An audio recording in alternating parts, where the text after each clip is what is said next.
Hi, sir. So this is my visual presentation for English for occupational purposes. Firstly, I hope you're doing well. My name is Nurul Amani Badrul Hisham, metric number 71163 from Group 12. So my topic is about female underrepresentation in economics. I've integrated my infographics into these slides. So I firstly will talk about the two causes of female underrepresentation in economics. So firstly, why are there so few women in this field?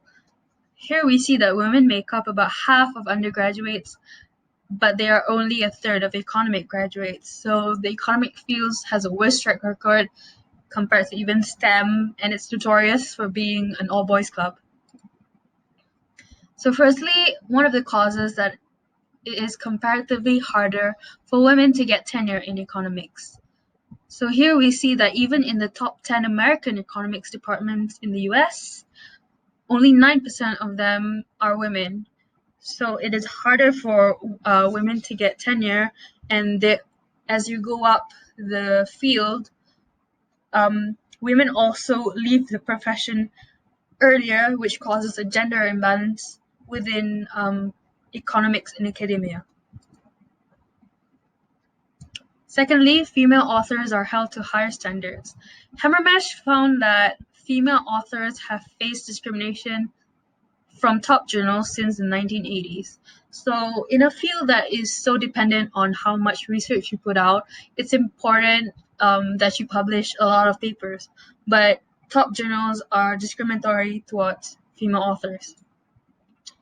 And again, the rate of getting tenure is within 6 years is not equal even when women and men publish the same amount of research papers. So here we see that women are less likely to get tenure even when they publish the same amount.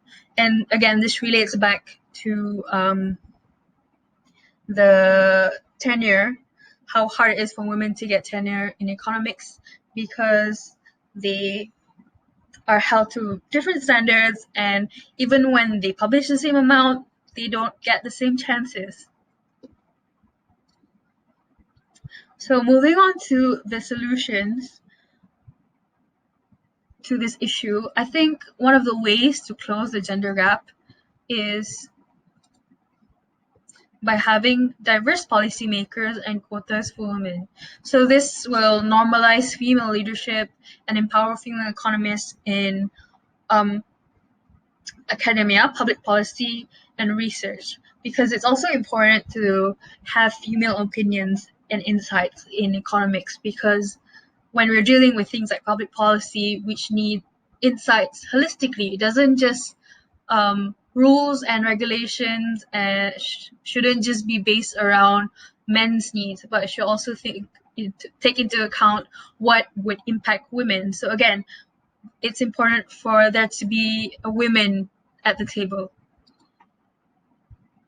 So one of the few suggestions for implementation is that firstly that there be quotas for leadership positions, executive suites, and meetings, and generally just decision makers. I think it's important to have female decision makers who will encourage other females to join, but also be the voice for females. So I think it's impossible to have like 50-50 quotas in a field that doesn't have a lot of women in the first place.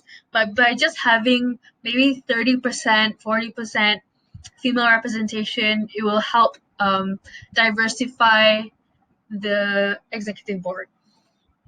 So again, by having female representatives and role models in every department and faculty, so not just on the executive level, but also across the board in every job scope in economics, it's important to have female representatives and role models, because in a field where you aren't seen as a woman, it's important to see other women make it so that you feel like you actually have a chance of being in the same place someday. So again, it encourages female participation in all aspects of the job.